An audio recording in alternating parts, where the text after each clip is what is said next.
Ram Hare Rama, Rama Rama Hare Hare.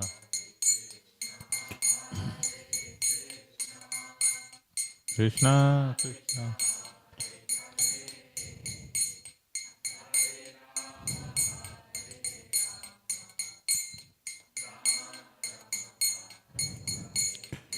Hare Krishna, Hare Krishna, Krishna Krishna, Hare Hare, Hare Rama, Hare Rama, Rama Rama, Hare Hare, Hare Krishna, Hare Krishna, Krishna Krishna, Hare Hare. Hare Rama, Hare Rama,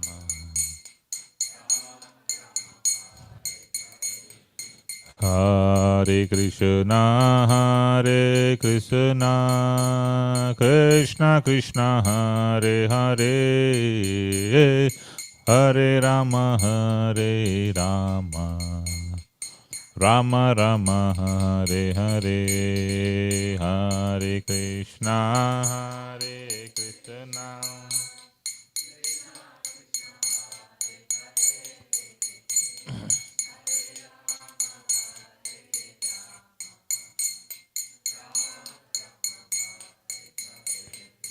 Hare Krishna, Hare Krishna, Krishna Krishna, Hare Hare, Hare Rama, Hare Rama, Rama Rama, Hare Hare, Hare Krishna.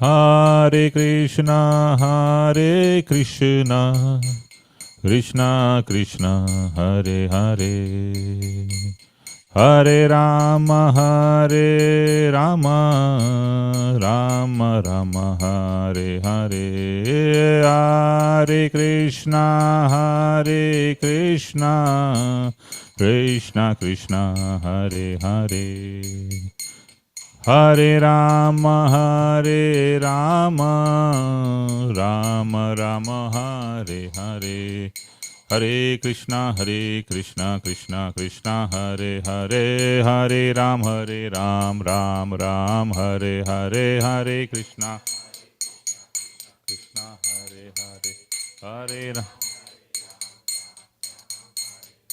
Hare Krishna, Krishna Krishna, Hare Hare, Hare Ram, Ram Ram, Hare Hare.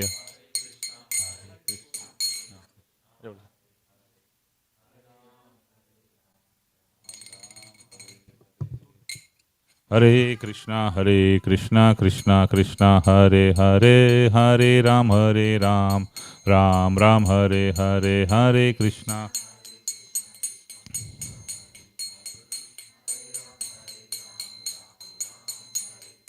Hare Krishna, Krishna Krishna, Hare Hare, Hare Ram, Ram Ram, Hare Hare.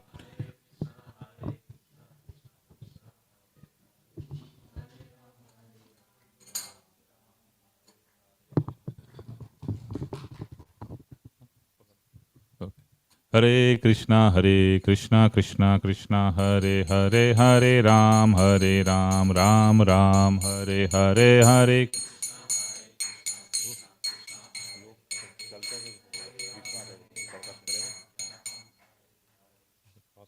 Hare Krishna, Krishna Krishna, Hare Hare, Hare Ram, Ram Ram, Hare Hare, Hare Krishna.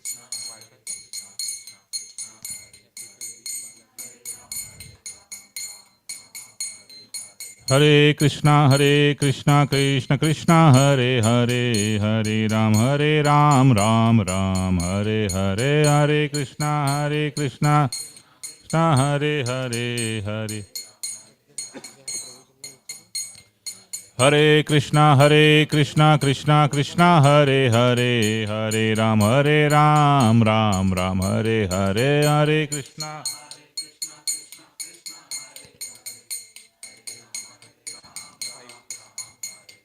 Hare Krishna, Krishna Krishna, Hare Hare, Hare Ram, Ram Hare Hare, Hare Krishna, Hare.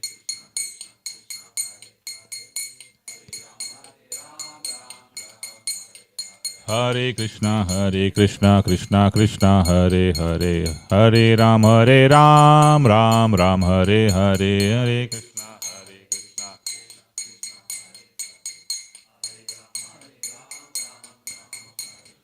Hare Krishna, Krishna Krishna, Hare Hare, Hare Ram, Ram Hare Hare, Hare Krishna, Hare Hare, Hare Ram. Hare Krishna, Krishna Krishna, Hare Hare, Hare Ram, Ram Hare Hare, Hare Krishna.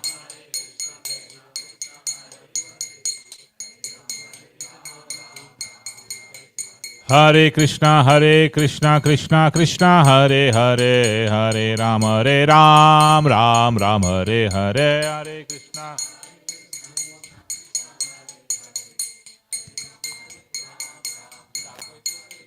Hare Krishna, Krishna Krishna, Hare Hare, Hare Ram, Ram Hare Hare, Hare Krishna, Krishna Hare Hare.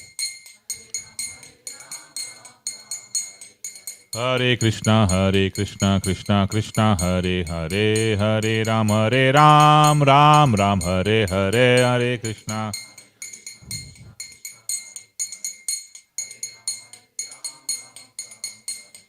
Hare Krishna, Krishna Krishna, Hare Hare, Hare Ram, Ram Hare Hare, Hare Krishna, Krishna Krishna, Hare Hare, Hare Ram, Ram Hare. Hare Krishna, Krishna Krishna, Hare Hare, Hare Ram, Ram Hare Hare, Hare Krishna, Hare Hare, Hare Ram, Ram. Hare Krishna, Krishna Krishna, Hare Hare, Hare Ram, Ram Hare Hare, Hare Krishna, Krishna Hare Hare, Hare Ram, Ram. Hare Krishna, Krishna Krishna, Hare Hare, Hare Ram, Ram Hare Hare, Hare Krishna, Krishna Hare Hare, Hare Ram. Hare Krishna, Krishna Krishna, Hare Hare, Hare Ram, Ram Hare Hare, Hare Krishna,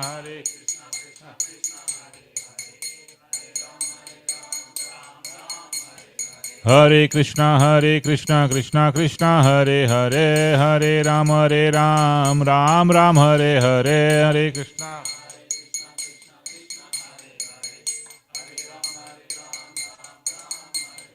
Hare Krishna, Krishna Krishna, Hare Hare, Hare Ram, Ram Hare Hare, Hare Krishna.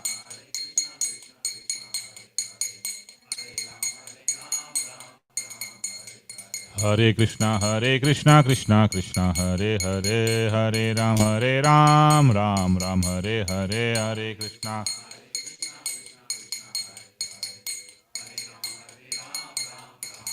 Jaya Gauranita, Jaya Gauranita, Gauranita, Jaya Gauranita, Jaya Gauran.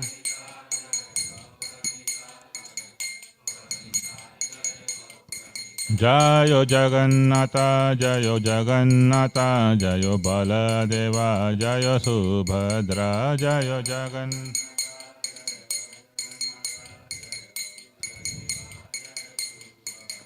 Jaya Jaya Prabhupada, Prabhupada, Prabhupada, Jaya Jaya Prabhupada, Jaya Jaya Prabhupada.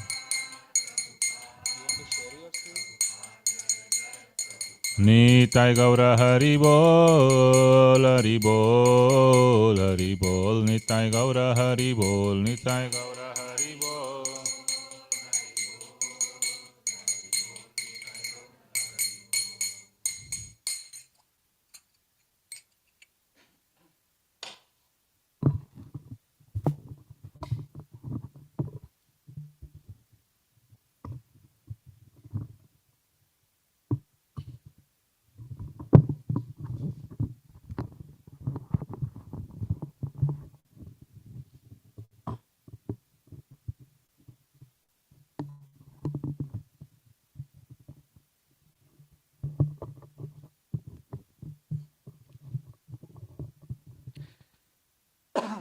Hare Krishna, Hare Krishna, Krishna Krishna, Hare Hare, Hare Rama, Hare Rama, Rama Rama, Hare Hare, Hare Krishna.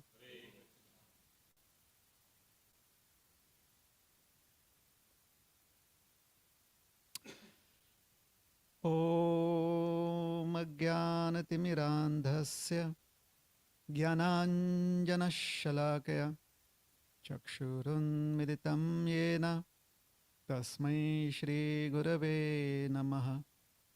Shri Chaitanya Manobhishtam Sthapitam Yena Bhutale Swayam Rupa Kada Mahiyam Dadati Swapadantikam Namam Vishnu Padaya Krishna Presthaya Bhutale Srimate Bhakti Vedanta Swami Niti Namine Namaste Saraswati Deve Gauravani Pracharine Nirvishesha Shanyavadi Paschatya Deshatarine Vancha Kalpatarubhyascha Kripa Sindhubhya eva cha Patitanam Pavanebhyo Vaishnavebhyo Namo Namaha. Jai Shri Krishna Chaitanya Prabhu Nityananda Shri Advaita Gadadhar Shrivashadi Gaura Bhakta Vrinda.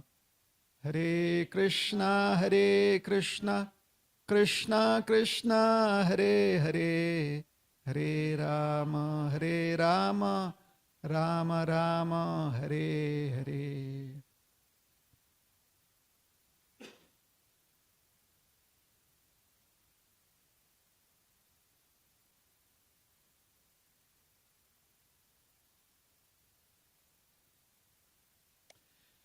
Hare Krishna.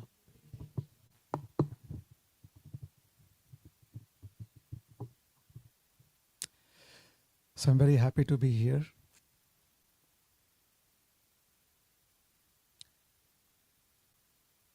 I was going to speak my formal lines that I'm very happy to be amongst all of you. But then I realized that most probably it is the first time I'm seeing most of you. So, thank you for being here.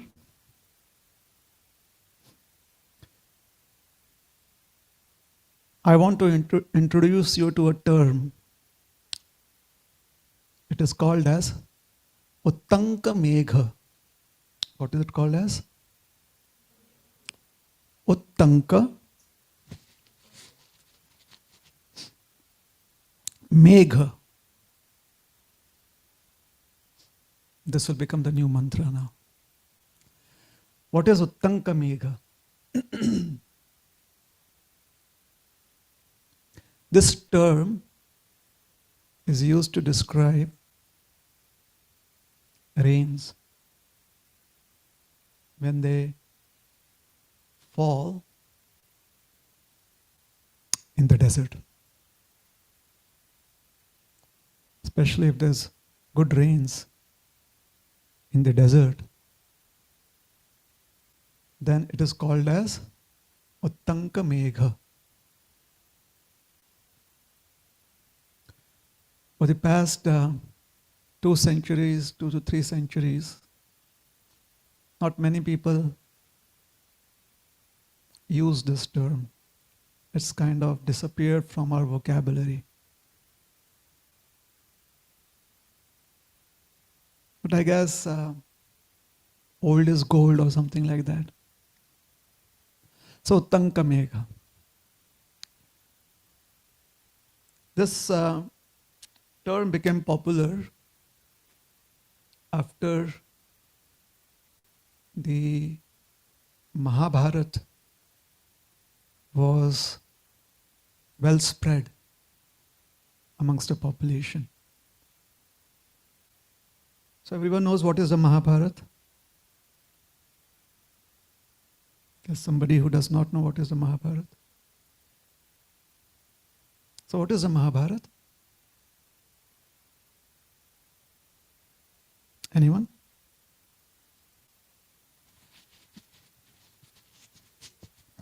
Mahabharata is history.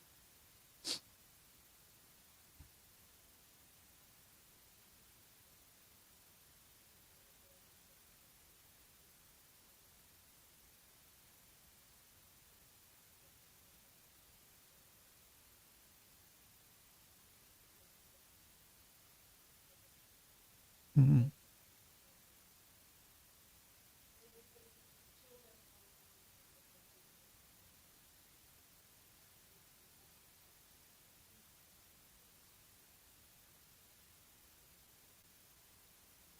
Thank you.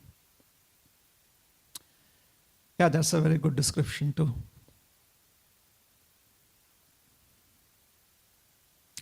So the Mahabharata, as said, it is itihas. The literal translation in English is history.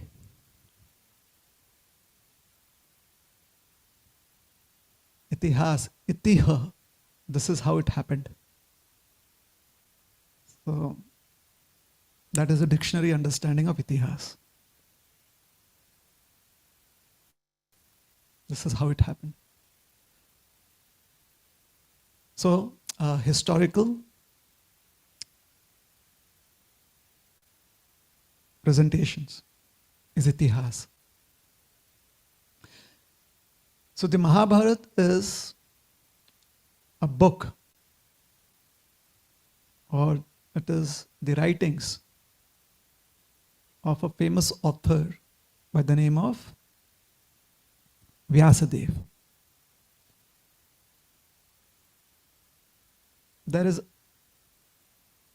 a little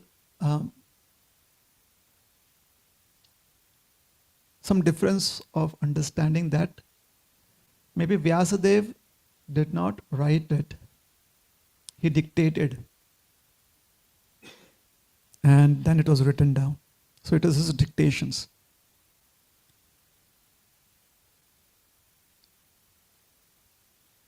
The most famous episodes of the Mahabharata, of these writings, most famous, or let us say famous in the present times, episodes of this book is definitely the history about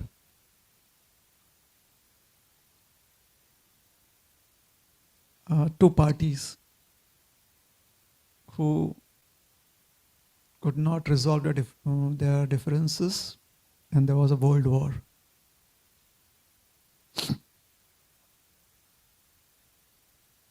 When I say famous,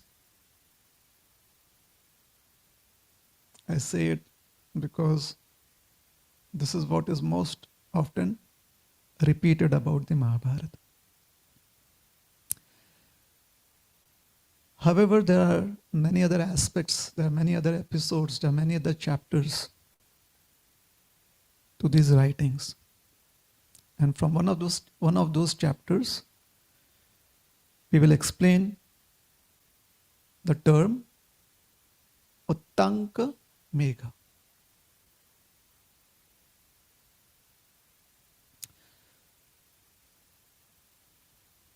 So in the Mahabharata, Vyasadeva, in a generic sense, explains how Krishna, who is a warrior prince from the Yadava clan, is the Supreme Lord. Vyasadeva does that in a generic sense. Like it is a part of the plot of his writings, the theme. So there are chances that one may miss out. on this particular aspect of Krishna's personality. He may seem to be a very good politician, he may seem to be a scholar, very good in diplomacy too. There's also the aspect of Krishna being the Supreme Lord, Supreme Personality of Godhead.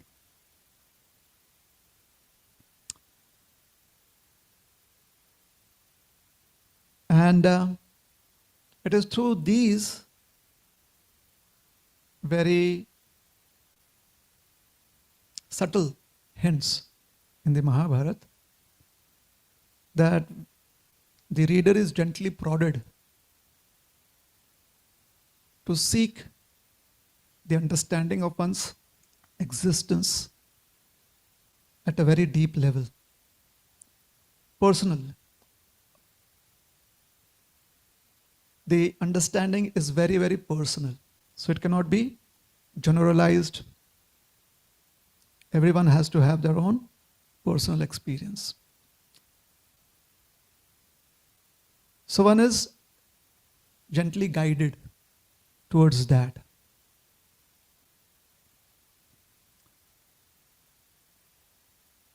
Uttanka Megha is a story of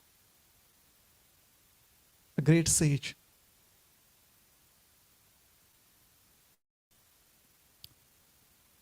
A person of years of ascetic practice, somebody who has consciously worked with the human emotions of love, peace, anger, hate, pride, humility, has worked on all of these human emotions and has found a way to transcend all of that through years and years of practice.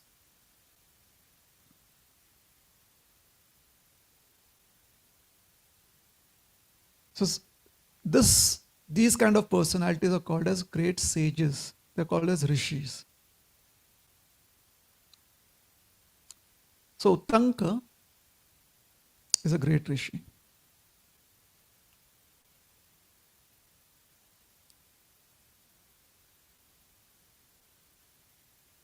Doesn't have any kind of personal interest and doesn't have any inclination to have personal favors drawn from any relationships.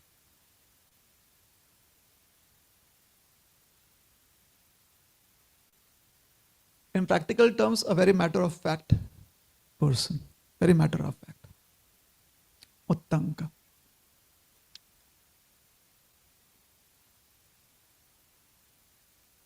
So after the great war is over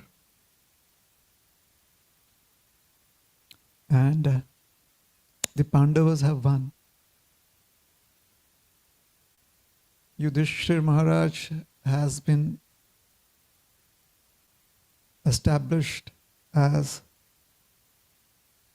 the emperor of the world, Samrat. Krishna takes his leave. He has to go back home. So he has to go to Dwarka. That is where his business interests are. That is where his family is. His responsibilities as a prince lies in Dwarka. So Krishna is going towards Dwarka. On the way, he meets the great sage Uttanka. So the sage offers his respects to Krishna. Krishna also offers his respects to the great sage according to the customs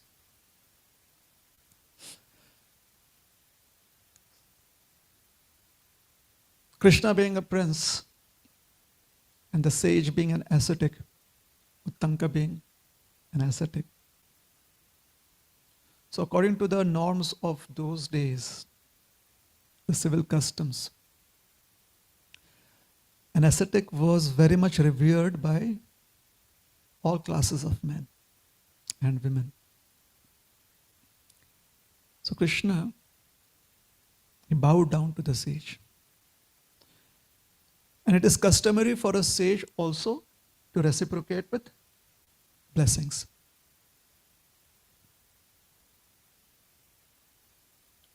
There is a difference between how blessings is understood in the Western world and blessings is understood in the Vedic concept.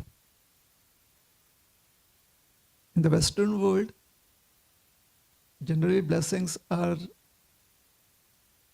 understood to be the fulfillment of one's unspoken desires.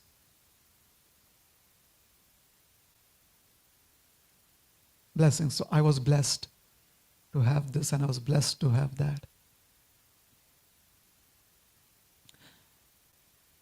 In Sanskrit, one of the words for blessings is Ashirvad.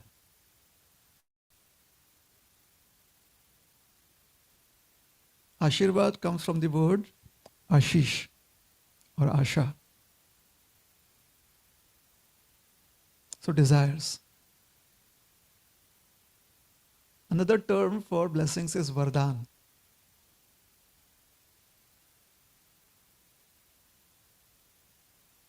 It is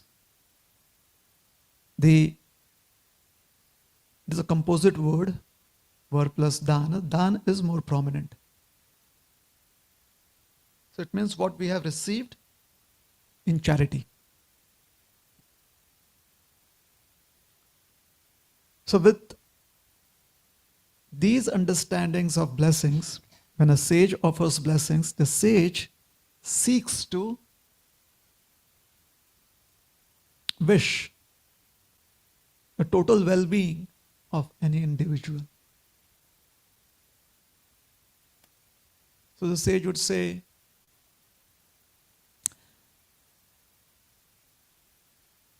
like in a generic sense, in a generic way, a sage would say, so do you have a house?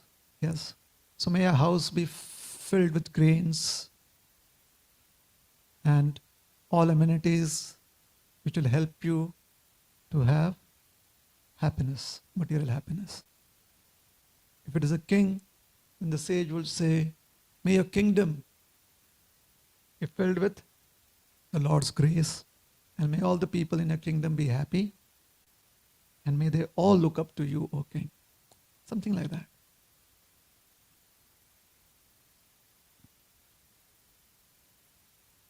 Or maybe may you be victorious over your adversaries, something like that.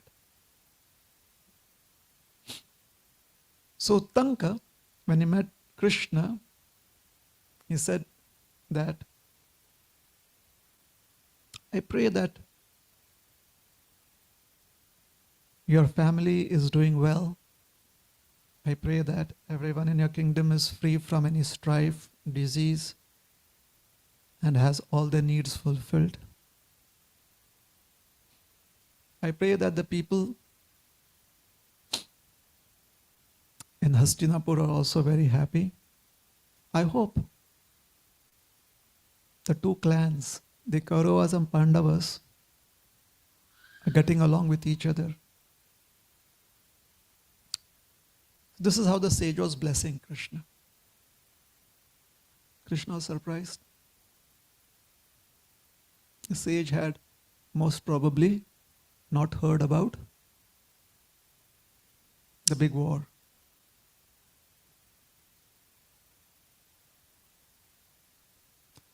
Now if Krishna were, or if this was a situation in 2023, then we would like take out a phone and timeline. Let me go back on my timeline. See, this is what happened some months back.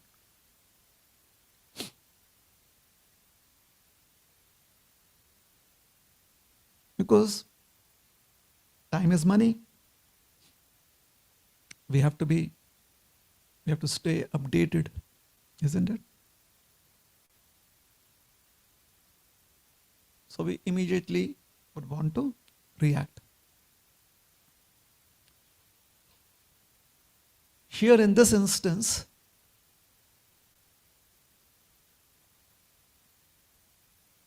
Krishna stayed quiet. The sage had completed offering his blessings.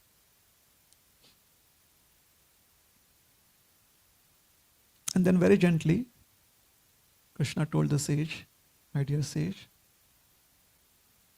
the two parties could not resolve the issue. So ultimately there was a war, and most of the world's armies had come to participate in the war, and millions upon millions of soldiers have died.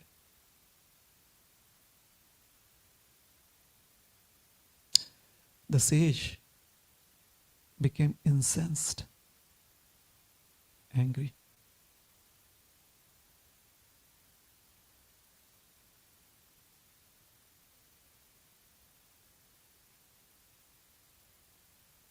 How could you let this happen? Why didn't you stop the war?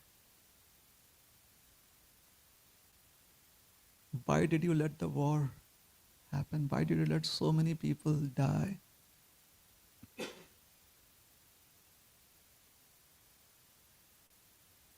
It is your mistake.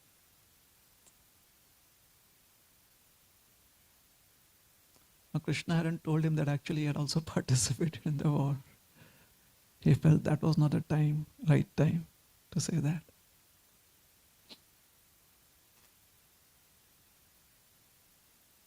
The sage said,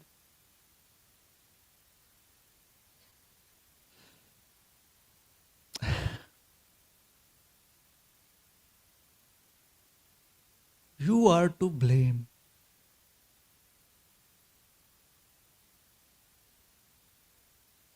You are cursed.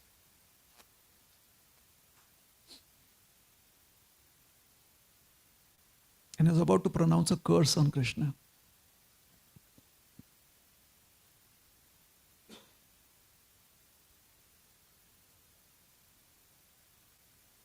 So Krishna was standing there with folded palms.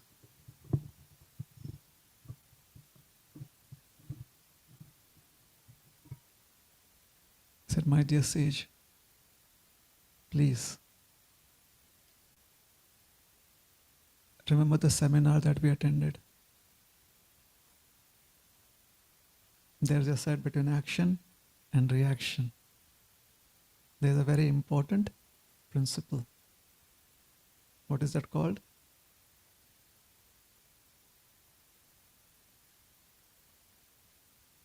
Reflection. So the more we take time to reflect before reacting, it is helpful. The lesser that time, sometimes it could be very disastrous.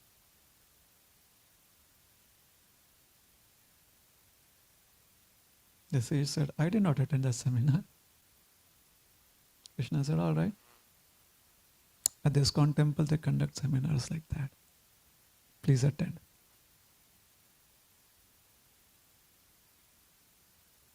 It's true, isn't it?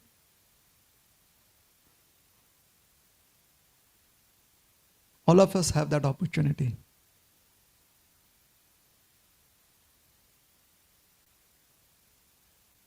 If there is a stimulus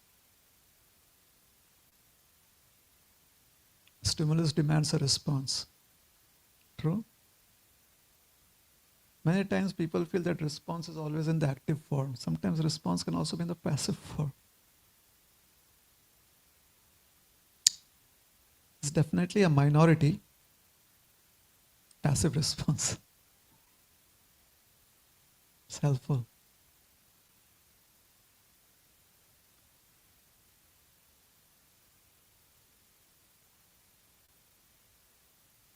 How many of you are married?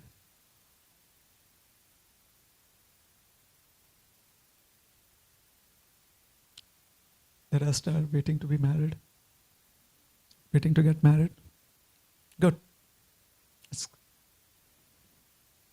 I wish you happy tidings.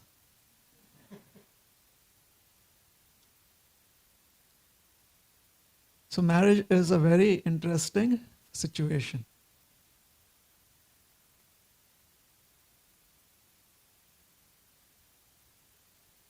It is one of those relationships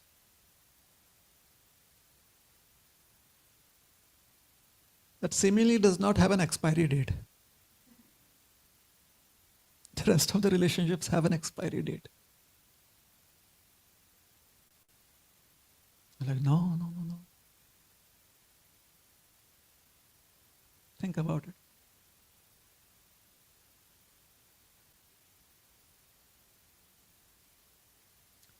So two people have to find some way to deal with each other.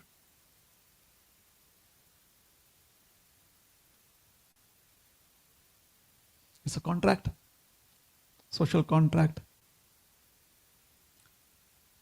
or it's a vow in front of the divine that one has accepted a divine.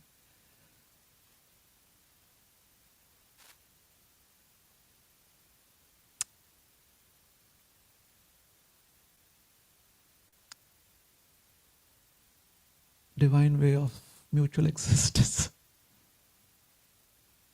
But interestingly, especially since the time every single individual has realized that they can emote.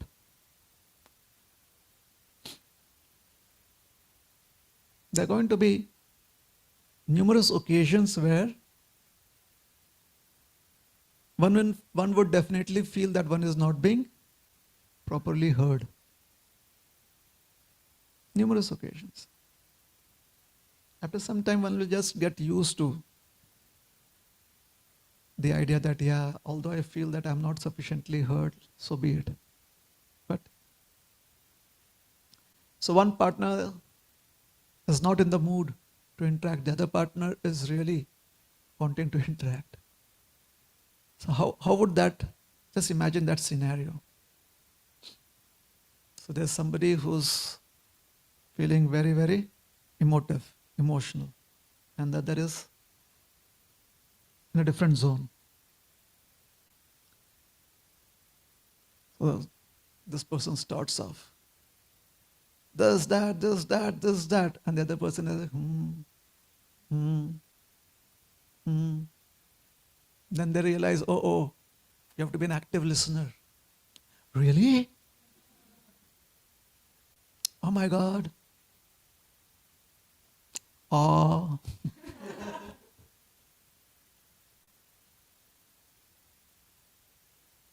So if it's not going according to how one of the partner wants it, it's like, you're not even listening to me. The other partner says, well, I am. You're not. Well, what do you want me to do?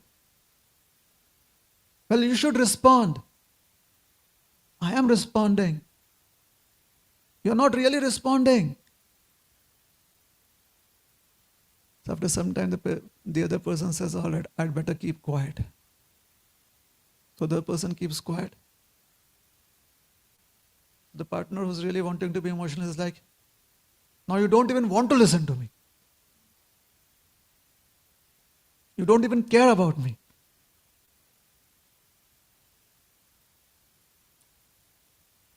So if you respond, it's not sufficient enough. If you don't respond, somebody is not happy. So this never has an expiry date.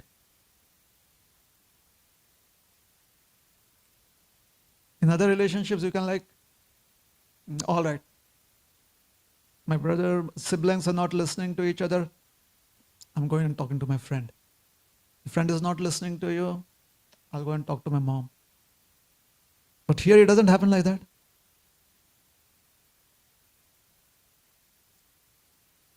So interesting.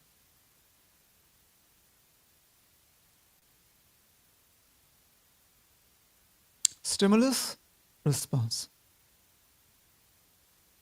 In between the two, which are simply an interaction of the senses and the sense objects, we should try and bring in the intelligence. We have intelligence, we should try to bring that. And hey, intelligence, come in, like that. One should really very generously invite intelligence. Please take over. I have received the stimulus. There's an instigation. What is the right response here? And if your intelligence is AI powered, the processing would be quite fast.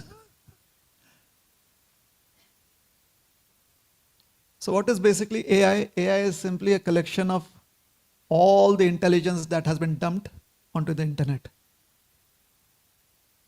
Cumulative intelligence, isn't it? People have dumped so much of data there, and now it is being processed so fast that we are like, oh my God, the machine is coming up with its own responses.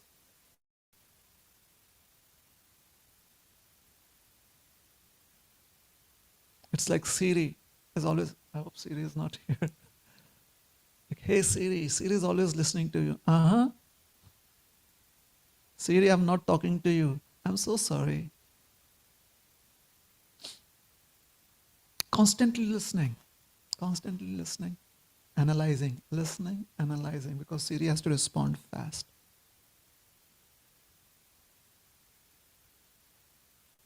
Any answers you don't know, ask Siri.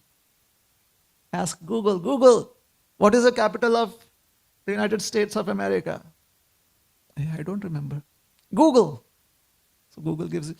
So just imagine how much data Google needs to have and needs to access it fast. So AI is about 100x times that phenomenon. Our intelligence has that kind of capacity. Intelligence can analyze through impressions what would be the best response in a particular situation. So if somebody gives a very good response, the other members of the community are like, oh my God, how did you manage that? Well, just processed it very fast. That is how they managed it. So then you have to go on feeding a lot of data to your intelligence. Hence, whenever one has free time, one should strengthen one's intelligence. Because whenever one is busy, one is definitely offering data to the intelligence. But whenever one is free, idle, one should continue on giving data to the intelligence.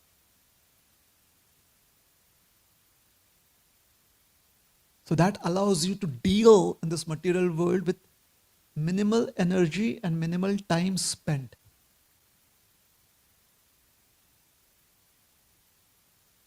Bhaktisiddhanta Saraswati Thakur, one of our teachers of the past,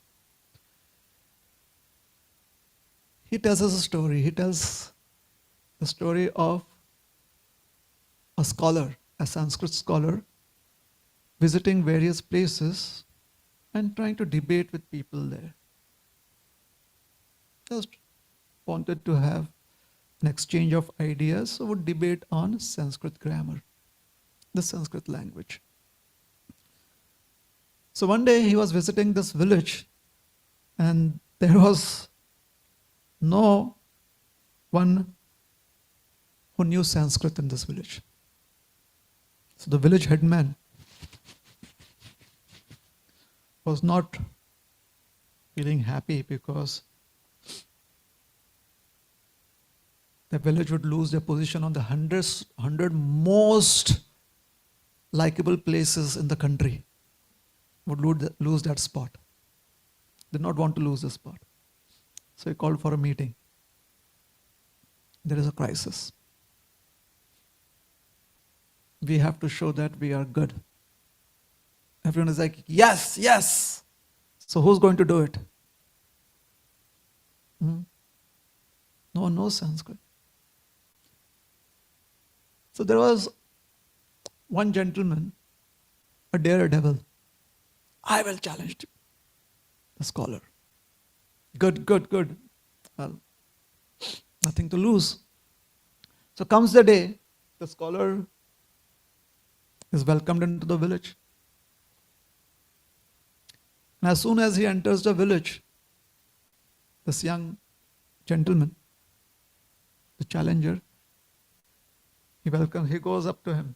And the scholar says, Kastvam, how are you? So he says, Pastvam, Mastam, Lastam. Gibberish.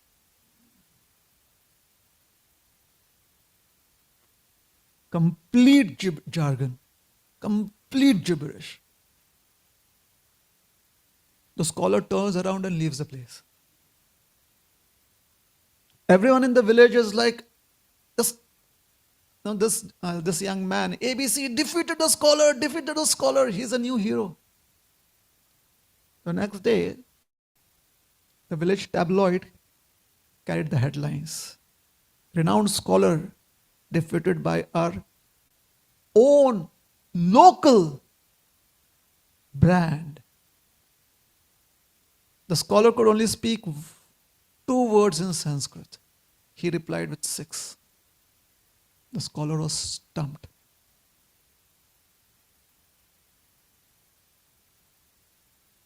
So later on they asked the scholar what happened. He said, I did not want to waste my time. I mean, how would I convince somebody who wanted to show off how illiterate they were in a very knowledgeable way? I mean, that really would need a lot of energy to be spent. He said, I don't have that kind of energy.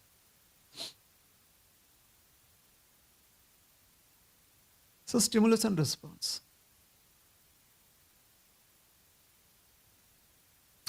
So the intelligence has to be fortified with knowledge. And what does Krishna encourage Arjuna to do in the Bhagavad Gita? Typically, we would say that he encourages him to surrender. Just an addition to it, surrender in knowledge.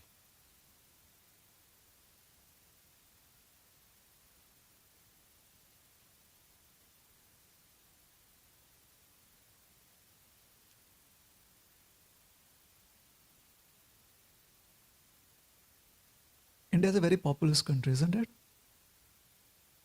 One of our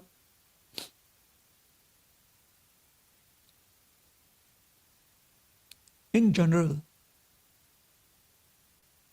one of our favorite activities is to watch any conflict by the roadside.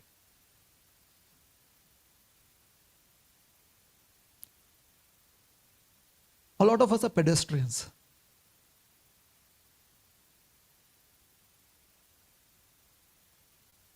Small city, large volumes, there's some friction, conflict. The conflict is between 2 people, there'll be a crowd of 200 people very soon. And after some time, if it becomes a little bit violent,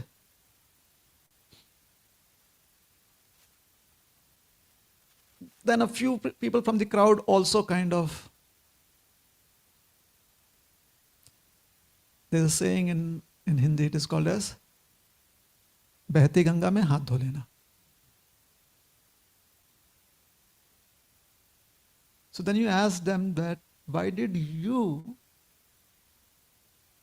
kind of, express your feelings? What was the reason? He said, I don't know, they were expressing, I expressed. You really feel unfulfilled if you do not participate with the crowd.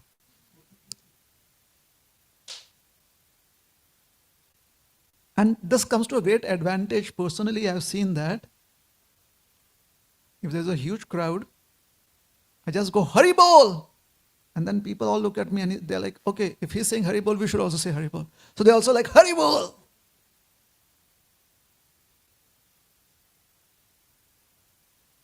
Have you ever experienced that? As members of the audience? Suddenly you're like, what happened? Oh, Hari Bol! You're attentive once again. So he asked him, what happened? I don't know. Somebody said Hari Bol, so he also said Hari Bol. Yeah?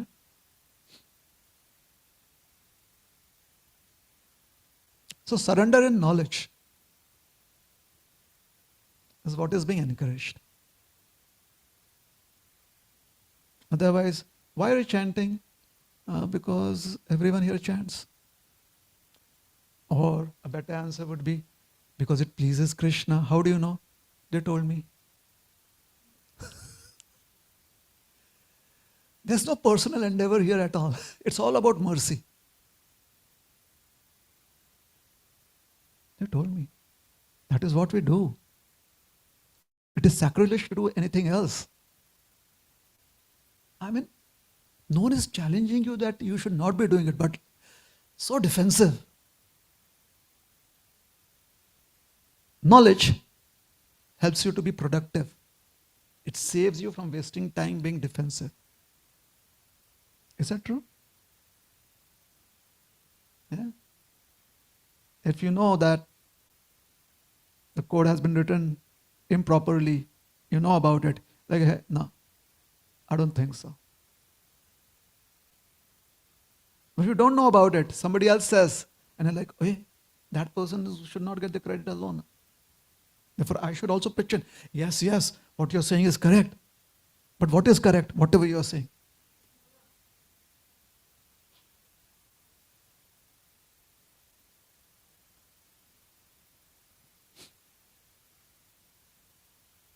The blind following the blind.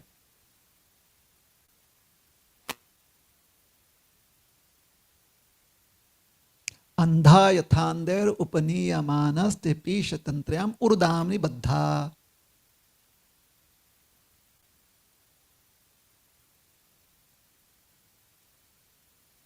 So, why are you not able to practice spiritual life? No time. How is it that you're practicing spiritual life? Because I want to be the best devotee. I want to really become a very good servant of Krishna. Borrowed punchlines. Not that it's not effective. Punchlines are effective, but they are effective when it is original.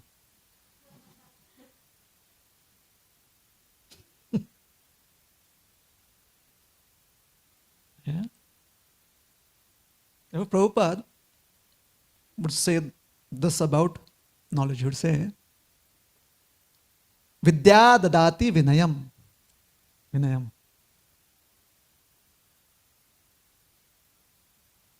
I especially chose this topic because I've come to the house of an old friend. Vinayam. Vidya dadati vinayam. Vinayad yati patratam. If one has proper knowledge, then one develops vinay. Vinay means humility where one is malleable and ductile. That is the definition of humility here, which means one can easily mold oneself according to what the situation demands us to be productive. What is Vinay? Vinay is Bhapkar.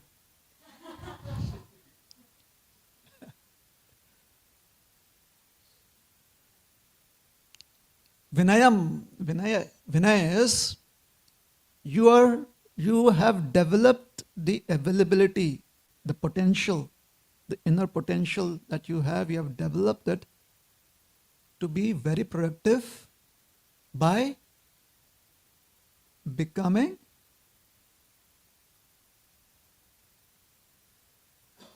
how do I say it? Flexible, by being flexible. Thank you. Hence, according to this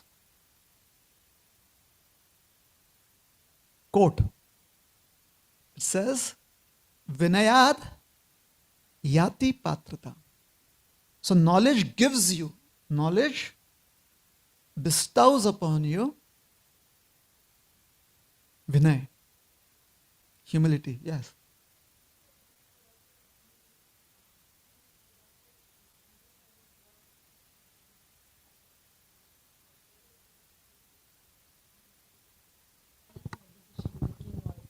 What should be done?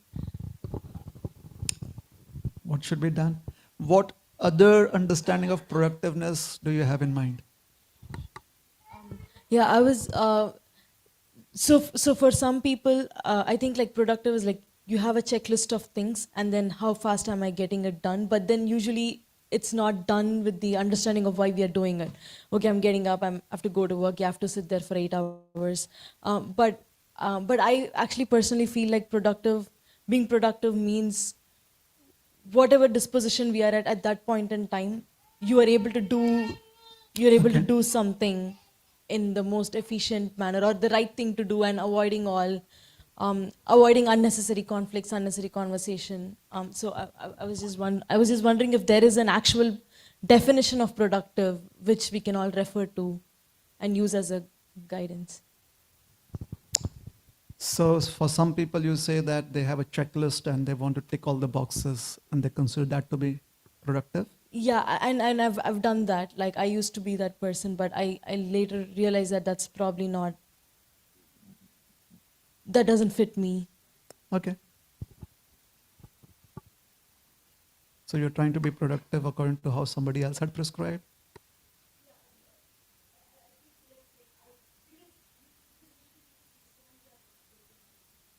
Definitely. Yes.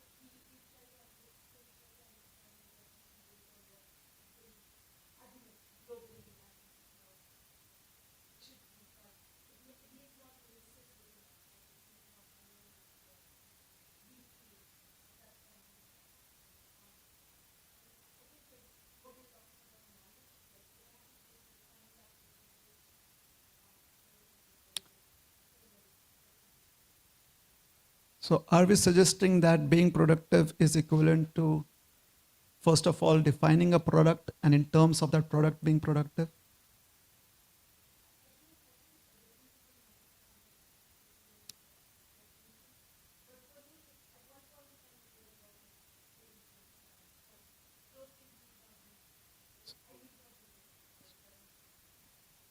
All right.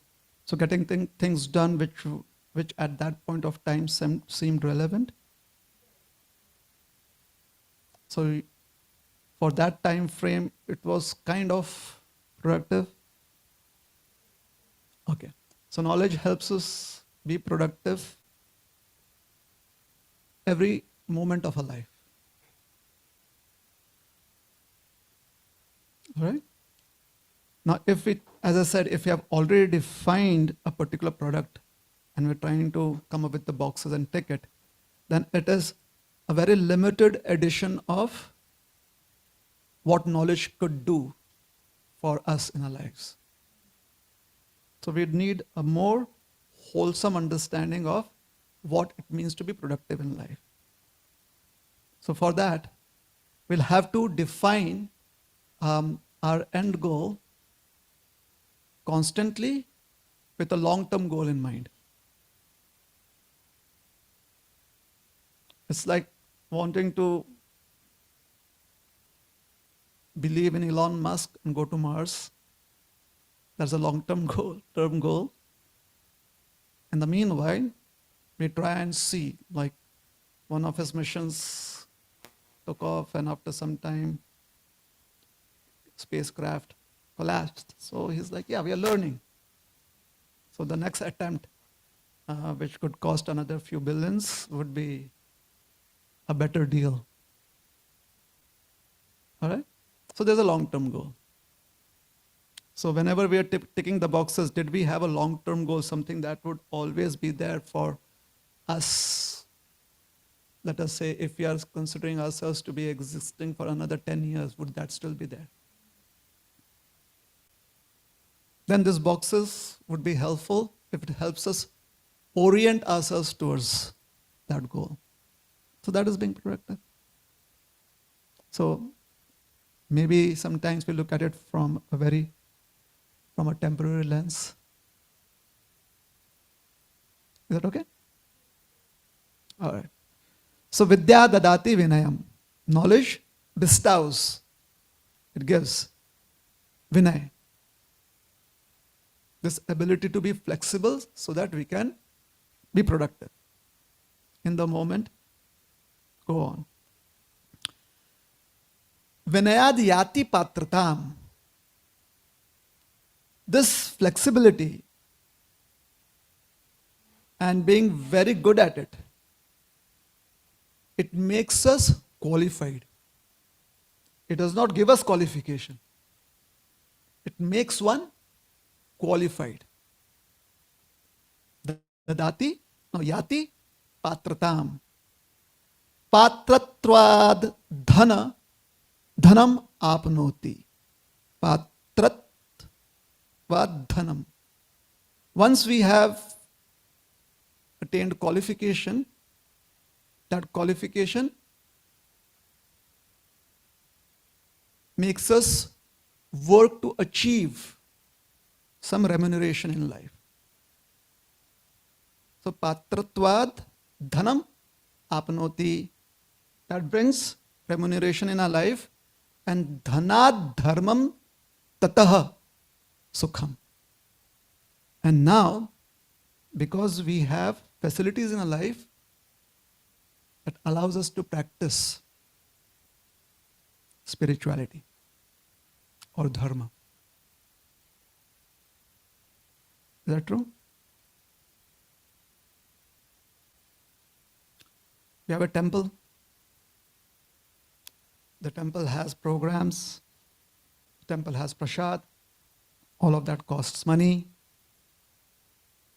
Now, if there was no temple, or there was a temple but not prasad, or if there was a temple but not many programs, how many of us would be encouraged or feel encouraged?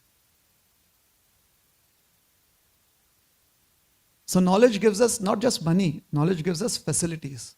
How? By making us qualified enough to earn those facilities. And earnings are maximized when learns how to be flexible in life. Flexible in terms of what? In terms of helping oneself, and we can help oneself only when we are a part of the community. So this is healthy social life. Vidya helps you do that. That is what the quote, this verse is saying. So if you like it, then we may meditate on it. If you like what the verse is saying, then we could meditate on it.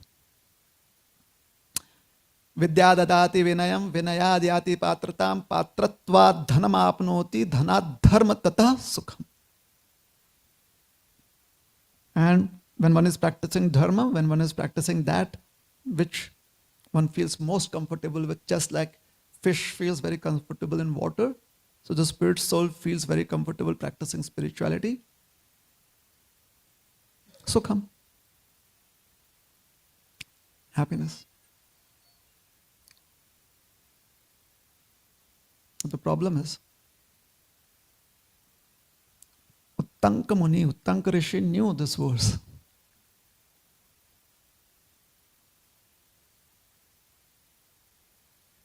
He's interacting with Krishna. Jumping to conclusions. What made him jump to conclusions?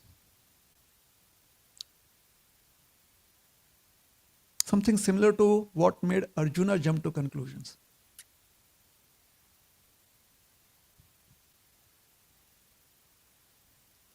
An understanding of the welfare of the world coming from an unhealthy attachment to one's aspirations of how the world could be happy.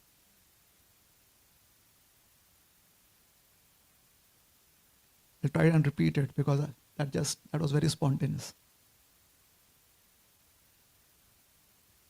Arjuna was also in a similar dilemma, just as Uttanka Muni. Difference is, Arjuna could not curse Krishna. He felt weak. Here Uttanka Muni is feeling incensed. How could you allow the war to happen? Therefore, you should be cursed. I'm going to curse you.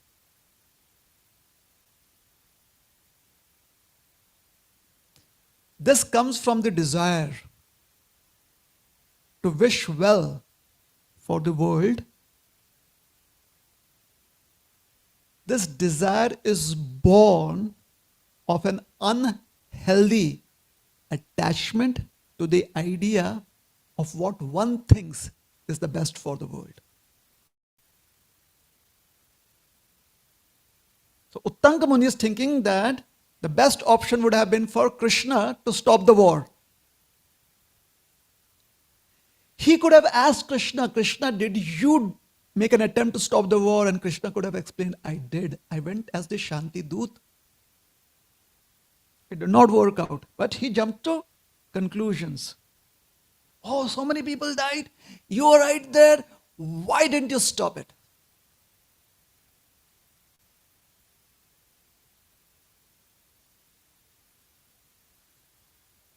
Hence,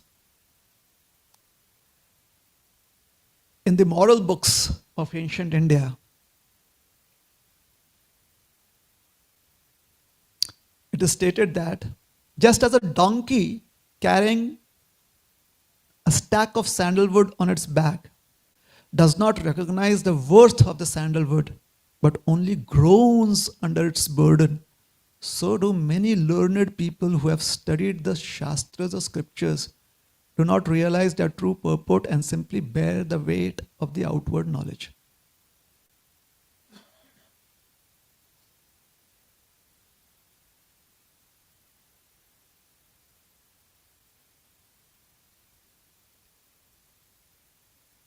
So knowledge is like a double-edged sword. If you're very careful and you use it attentively, then it could help cure. However, if you are inattentive for a moment, and that moment matters, then the misuse of knowledge due to inattentiveness or misapplication of knowledge due to inattentiveness can really create confusion.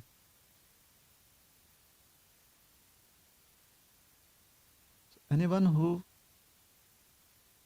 has put in time and energy to gain knowledge, it is now their responsibility to constantly be on their toes, to use or to apply that knowledge attentively, constantly. It's like they are like a nuclear production facility. If everything is done under controlled supervision, very helpful. But a bit of laxity, and there can be serious explosions. Most of the calamities in the world, serious calamities, either on the micro level of family or community or the macro level of countries, is brought about by people who are well loaded with knowledge.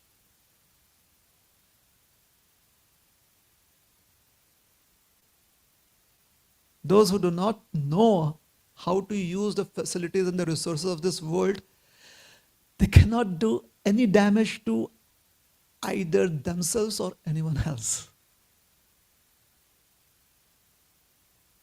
Not much. So learned people have a great responsibility. They always have to behave maturely. It's like serious work. And it is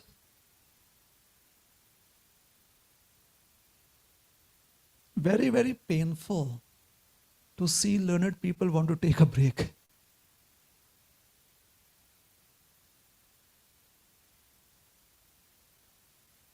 It basically means that they have entered a realm that they did not really work to be qualified for. That is when they desire to take a break. It's when they become maybe a little too greedy, little too ambitious, beyond their calculations. That is when learned people say, I need to take a break. Unfortunately, when they take a break, when they miscalculate, the repercussions affect a lot of other people. So Krishna told Tanka Muni, chill.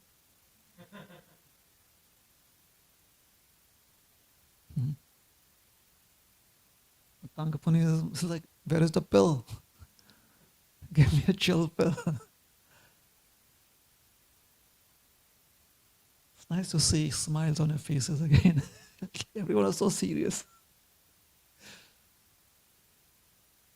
So Tanka Muni realized that, yeah, he had unnecessarily shifted into top gear. Slow down. Lord Krishna then explained to him what happened. And he said, oh, now I understand. Now he says, my dear Lord, I was really on a serious tangent here. You corrected my course. Now you please give me a blessing. Interesting turn of events, isn't it?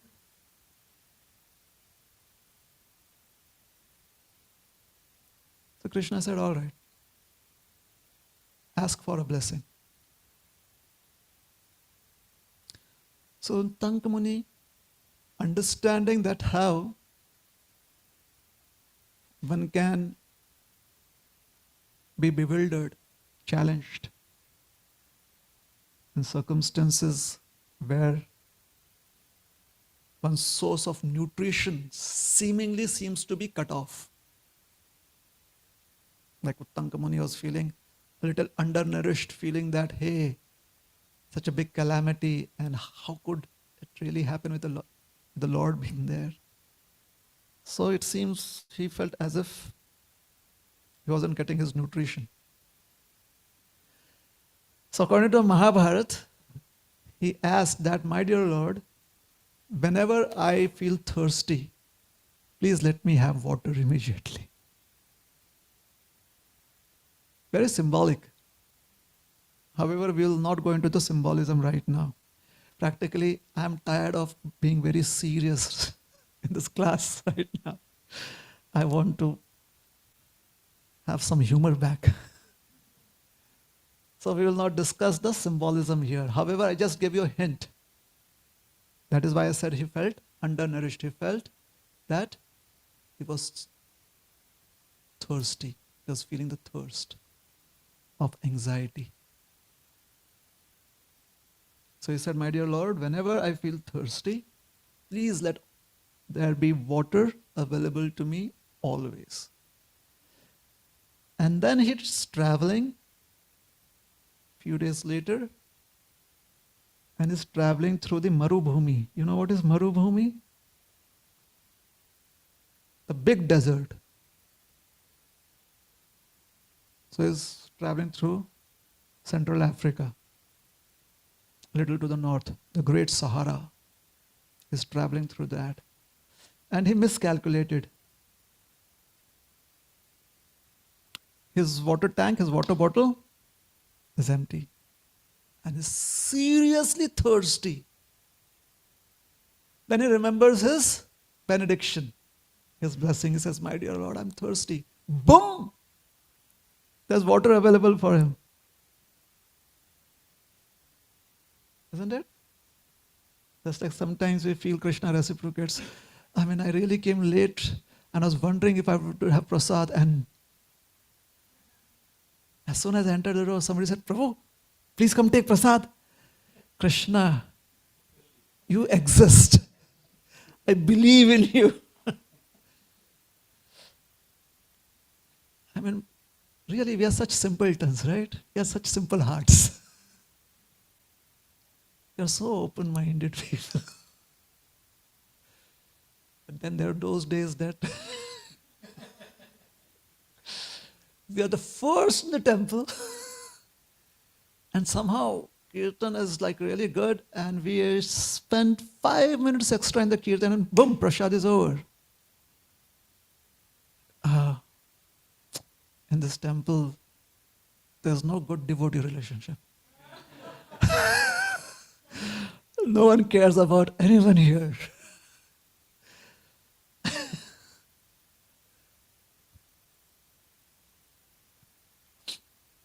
Pain and pleasure, pleasure and pain, pain and pleasure. We are like the monkeys jumping from here to there to here.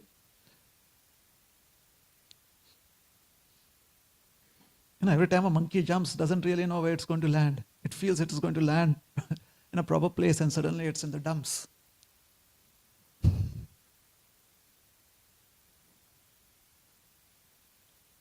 I have this realization from spending many years watching monkeys jump.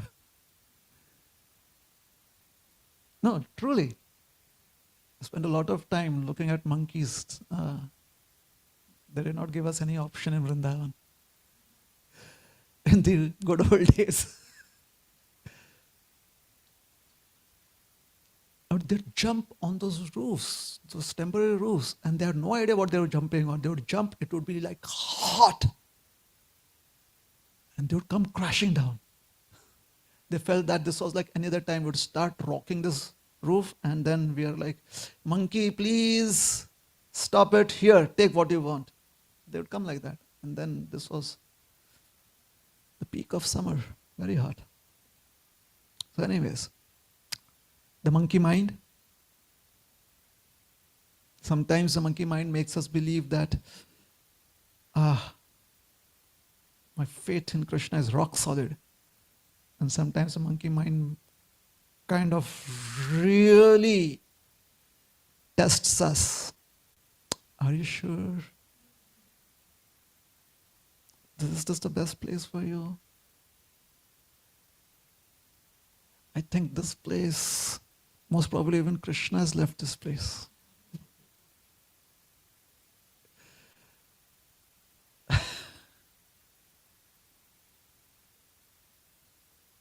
Sarcasm and humor. Sometimes it works, isn't it? So there's water. The water is being brought. And this container, water container, carried by a person, a human,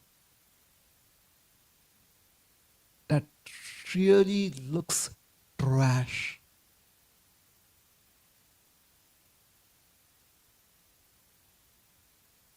And there are some dogs with fleas all over them, along with this gentleman. And he says, water. Tankman is like, choo choo, go away, go away. You're thirsty, there's water. He's like, I cannot tolerate the sight of this person.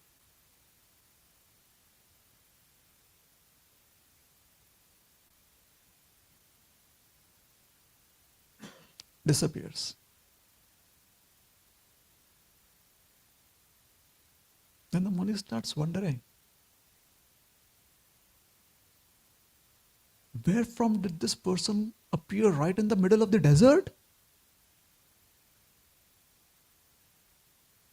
Did I make a mistake here?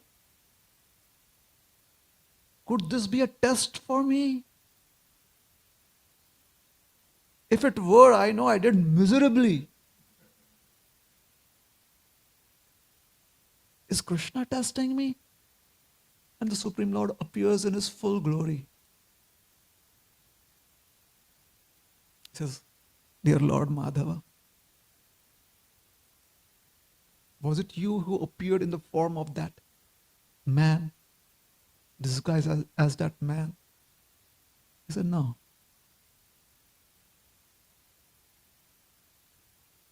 That was Indra.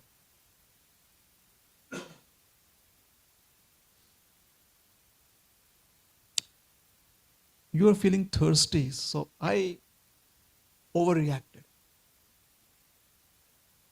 As is my nature, I overreact.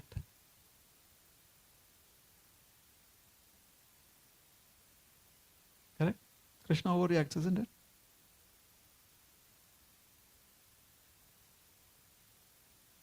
Ye bhajanti tumam bhaktya taititeshu chapyaham. He says, I am equal to everyone. Samoham sarva bhuteshu name dveshosti na priya. However, my devotees, the equation is a little different. Because they are a little more than equal towards me, I am a little more than equal towards them.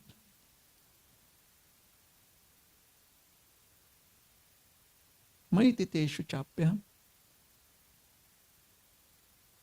She said, I overcompensated for you.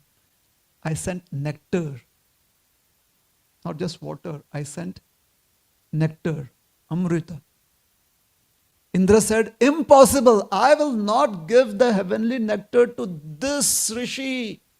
Why should I share my nectar with this rishi? All of us here who partake of this nectar, we have done so much tapasya, we have performed so many austerities and gained so many qualifications, and you just want to give it cheap. And Krishna is like, yeah, that's who I am. So Krishna is like, please Indra, for my sake. And Indra is like, if you were not my younger brother, because Krishna's younger brother is Upendra. Sorry, Indra's younger brother is Upendra, Krishna. If you were siblings, my God, that is Indra. He says, all right, but I have a condition. I will approach Uttanka and test him. I will approach him as a complete dump.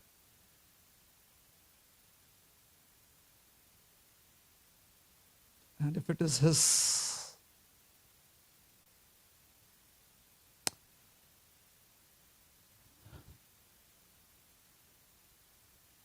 if the nectar is supposed to be his, he'll have it.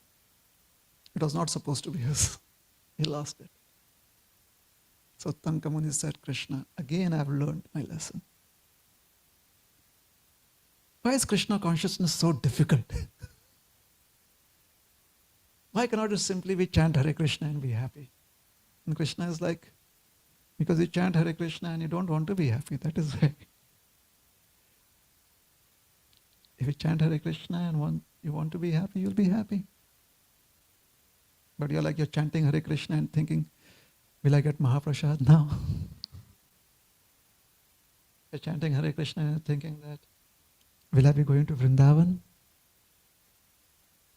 Once somebody was chanting Hare Krishna and thinking, will I be going to Vrindavan? So he goes to Vrindavan, meets Krishna. Krishna says, hey. He says, Hare Bol Krishna. He says, how's life? He says, now I'm in Vrindavan. Krishna says, yeah. I have been with you since the time you were there chanting. You only noticed me in Vrindavan?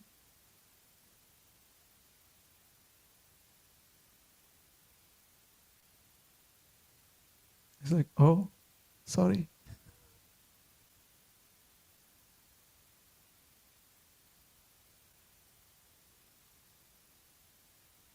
So Tanka Muni said, Krishna, please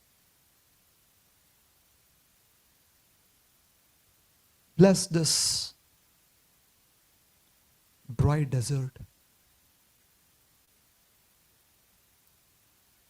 It is always thirsty for water. Bless it occasionally. So Krishna said, so be it. Since then, the deserts receive occasional downpours. And since it was Uttanka Rishi who asked Krishna for this benediction, those downpours are called as Uttanka Megha. Rain clouds that bring relief to the dry deserts. Again, that is very symbolic. However, we'll end the class now. Thank you very much. Hare Krishna.